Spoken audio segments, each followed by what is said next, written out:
One of the questions we're always asked is, what motorhome should I buy? So we've come to the January Motorhome and Campervan show at the East of England Showground to answer that for you.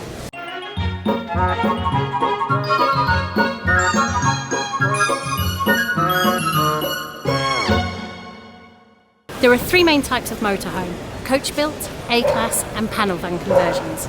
A panel van is a regular van that's been converted into a motorhome. A coach-built motorhome starts with the cab and then the rest is built onto it. A-class motorhome manufacturers start with just a chassis and build everything up from there. They tend to have massive panoramic windows at the front.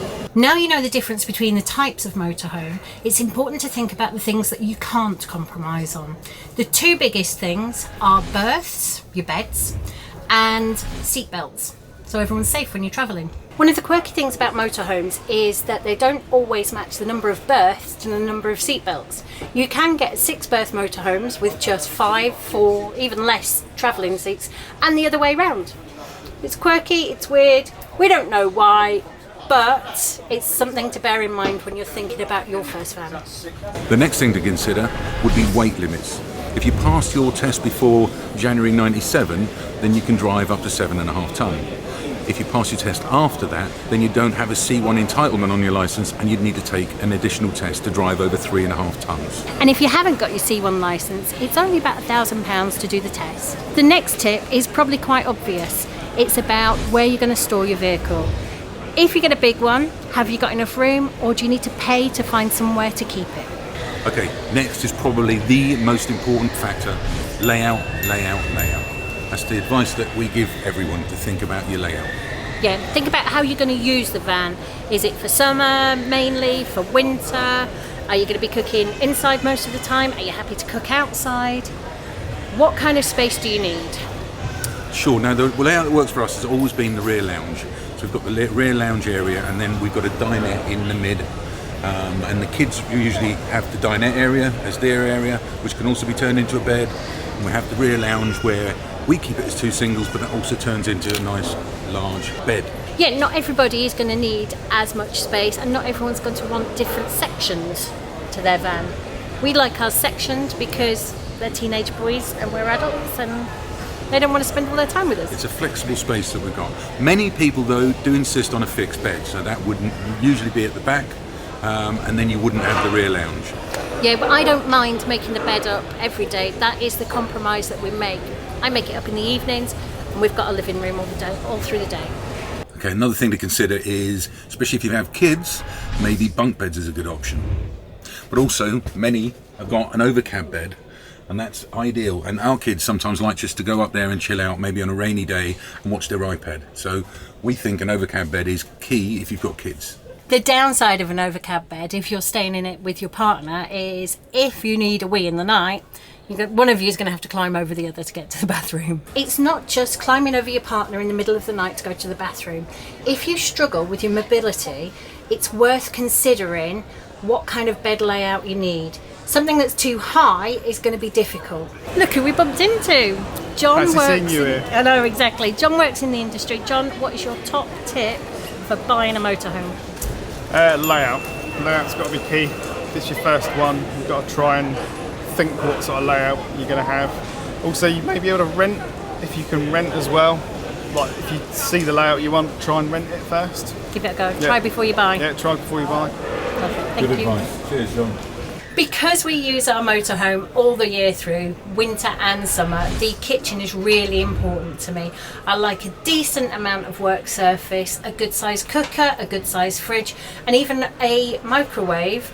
Sometimes we use it as a bread bin, but we also use it actually to heat up the food.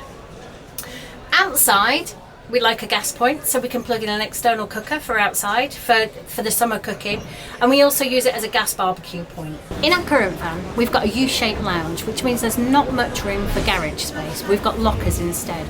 Something like this comes with a fixed bed. Quite often there's a lot more room underneath the fixed bed for storage. You could get your carts, your bikes, you could probably get everything you wanted in this, even a kitchen sink if you needed. This is clearly a rear lounge because it's got smaller lockers on the outside, which is great if you've only got small things you want to carry, but if you've got bigger items, you're going to have to think of somewhere else to store them. For many people, having a shower in their motorhome isn't a priority, but we've always had one because we use it for more than just showering. It's the perfect place to hang up our wet things to let them dry, and also we like to shower every so often in them. This particular motorhome has a separate shower and toilet, together but separate. This van's got a really cute little wet room, which means that the toilet is in the same area as the shower. It's absolutely all you need in most cases. Buying new versus buying used. You're going to find many used motorhomes with really low mileage. Many people only put a couple of thousand on theirs. We probably put, I think, 6,000 or 7,000 miles on our motorhome, and we drive all around Europe in the summer. There's a beautiful example we're in right now. It's a 10-year-old motorhome and it's got 41,000 miles on it. It's absolutely mint still. You need to consider how you're going to use your motorhome. Yeah, we use ours all year round and we do long tours. Right, and is a motorhome in fact the right thing? Is it a campervan, a motorhome, or even a caravan something to consider? Because if we were to go on campsites for a week or two, we think a caravan would be more suited, and you'd also have the car then to go off locally and explore and do activities really.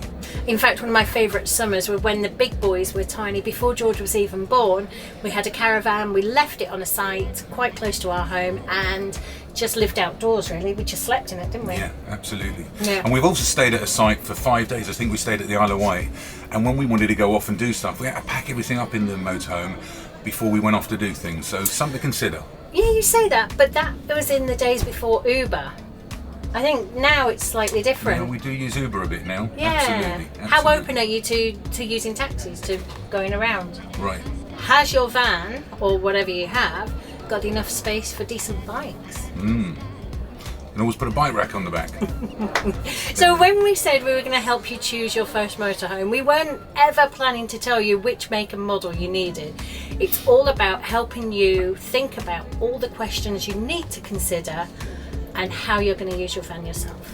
So we recommend coming to shows like this, and also you've got the NEC show coming up.